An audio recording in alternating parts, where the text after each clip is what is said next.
Lionel Messi, যাকে একাধারে পৃথিবীর সবচেয়ে ভাগ্যবান আবার সবচেয়ে অভাগা বলা যায়। আজ থেকে কিছু বছর আগে তার নামটা এত বেশি জনপ্রিয় হয়েছিল যে তার দেশের সরকার নতুন জন্ম নেওয়া শিশুর নাম তার নামে রাখতে বাধ্য হয়েছিল।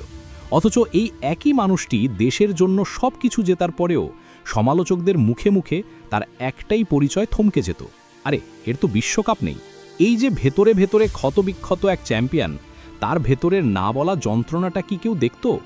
আমরা বাইরে থেকে দেখি সোনালি ট্রফি, দেখি সাফল্য, কিন্তু এর পেছনে লুকিয়ে থাকা অপমান, ব্যর্থতা আর বারবার ফিরে আসার জেদ, সেটাই আজ আমাদের শেখার বিষয়। যদি আপনিও জীবনের কোনো বড় লক্ষ্যে পৌঁছতে না পেরে হাল ছেড়ে দিতে চান, তবে এই আলোচনাটি আপনার জন্য। আমরা কথা বলছি লিওনেল আন্দ্রেস মেসির। তার গল্পটা আসলে রূপকথার মতো। ১৯৮৭ সালের ২৪শে জুন একটি সাধারণ পরিবারে জন্ম হয়েছিল এই অসাধারণ ছেলেটির। তার বাবা ছিলেন সামান্য একজন দিনমজুর, কিন্তু এই পরিবারে স্বপ্ন দেখানোর একজন মানুষ ছিলেন মেসির দাদু। তার স্বপ্ন ছিল নাতনি একদিন বিশ্ব বিখ্যাত ফুটবলার হবে। সেই স্বপ্ন পূরণের লক্ষ্যেই ফুটবল জগতে পা রাখা। কিন্তু জীবনের শুরুতেই এক চরম ধাক্কা। মাত্র ১০ বছর বয়সে এই ছেলেটি গ্রোথ হরমোন ডেফিসিয়েন্সি নামে এক বিরল রোগে আক্রান্ত হয়। এটা এমন এক রোগ যেখানে শরীরের স্বাভাবিক বৃদ্ধি কমে যায়। ফুটবল এমন একটা খেলা যেখানে উচ্চতা এবং শারীরিক সক্ষমতা খুব গুরুত্বপূর্ণ। ১০ বছরের একটি বাচ্চার জন্য এটি ছিল এক অসহ্য যন্ত্রণা। তার পরিবার জানত এই চিকিৎসার জন্য প্রচুর টাকার প্রয়োজন, যা তাদের সামান্য আয়ে চালানো একেবারেই অসম্ভব ছিল। বাবা ছিলেন শ্রমিক আর মা লোকের বাড়িতে কাজ করতেন। কিন্তু মেসি থামেননি। তিনি জানতেন তার দাদুর স্বপ্ন পূরণের জন্য তাকে লড়তে হবে। শরীর দুর্বল, পায়ে প্রতিদিন ইনজেকশন দিতে হতো, তবুও তিনি কঠোর পরিশ্রম করতে শুরু করলেন। মেসির এই কঠোর পরিশ্রমের ফল খুব দ্রুতই দেখা গেল। একদিন তিনি খেলছিলেন, আর সেই খেলা জিততে এসেছিলেন বার্সেলোনা ক্লাবের একজন গুরুত্বপূর্ণ ব্যক্তি।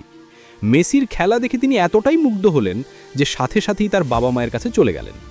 যখন তিনি মেসির গ্রোথ হরমোনের সমস্যার কথা শুনলেন, তখন তিনি একটা বিশাল প্রতিজ্ঞা করলেন, মেসির চিকিৎসার সকল খরচ আমার টিম বহন করবে।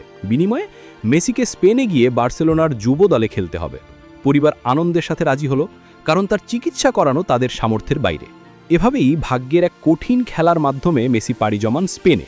বার্সেলোনায় খেলার পাশাপাশি শুরু হয় তার চিকিৎসা। কিন্তু এত সহজে কি আর সবকিছু হয়? উচ্চতা কম থাকার কারণে প্রথমে দলে তেমন সুযোগ পেতেন না। এমনকি সুযোগ পেলেও অন্য প্লেয়াররা তাকে বল পাত দিতে চাইত না, তারা তাকে কমজোরি ভাবত। কিন্তু মেসি তো আর সাধারণ কেউ নন। একবার যদি তার পায়ে বল যেত, তাহলে সেই বল ১৫ মিনিটের আগে কেউ নিতে পারত না। তার এই জেদ এবং স্কিলই তাকে এগিয়ে নিয়ে যায়। মেসির জীবন শুধু বার্সেলোনায় সাফল্যের আলো দেখেনি, বরং তার দেশের হয়ে খেলতে গিয়ে তিনি বারবার সমালোচিত হয়েছেন। তার দেশপ্রেম নিয়ে প্রশ্ন উঠেছে। সবাই বলতো মেসি তো দেশের জন্য নয়, বার্সেলোনার জন্য খেলে। ৩২টা ট্রফি, ৬টা ব্যালন ডিওর জেতার পরেও তার একটাই পরিচয় ছিল, মেসির তো বিশ্বকাপ নেই। এই সমালোচনা তাকে এতটাই রক্তাক্ত করেছিল যে এক সময়ে তিনি অসহায় হয়ে সিদ্ধান্ত নিয়েছিলেন ফুটবলটা মাঠ থেকে তুলে নেবেন। তিনি অবসর ঘোষণা করেন। কিন্তু দেশের দুর্দশার কথা চিন্তা করে দেশ যখন বিশ্বকাপ কোয়ালিফাই করতে পারবে কিনা এই প্রশ্ন নিয়ে অনিশ্চয়তায় ভুগছিল, ঠিক তখনই তিনি অবসর ভেঙে আবার বল হাতে তুলে নিলেন। তার এই ফিরে আসাটা ছিল রাজকীয়। তিনি ফিরে এসেছিলেন তার রাজ্যটা নিজের করে নিতে। তিনি প্রমাণ করতে এসেছিলেন তিনি হার মানতে জানেন না। তিনি ফিরে এসেছিলেন সবাইকে জানাতে যে লিওনেল মেসি এক বিশ্ব চ্যাম্পিয়নের গল্প এখনও শেষ হয়নি।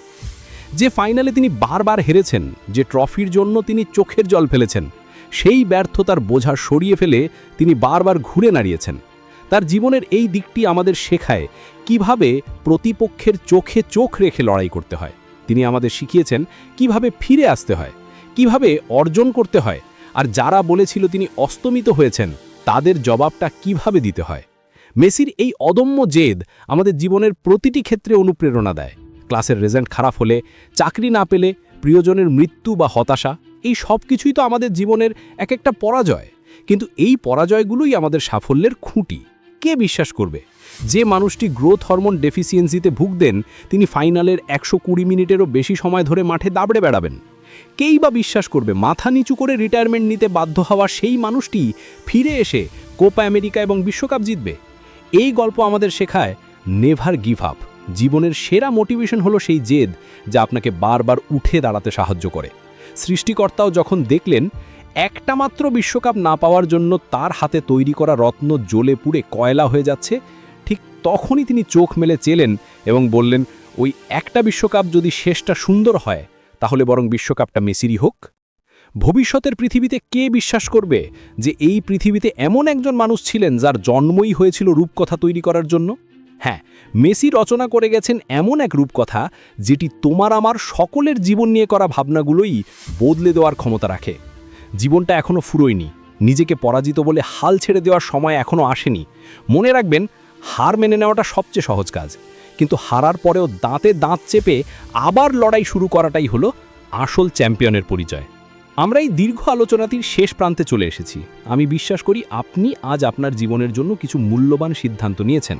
এবার সেই সিদ্ধান্তগুলো কাজে লাগানোর পালা।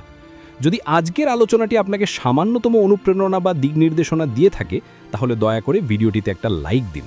আপনার একটা লাইক আমাকে আরও এমন অনুপ্রেরণামূলক কন্টেন্ট তৈরি করতে উৎসাহিত করবে।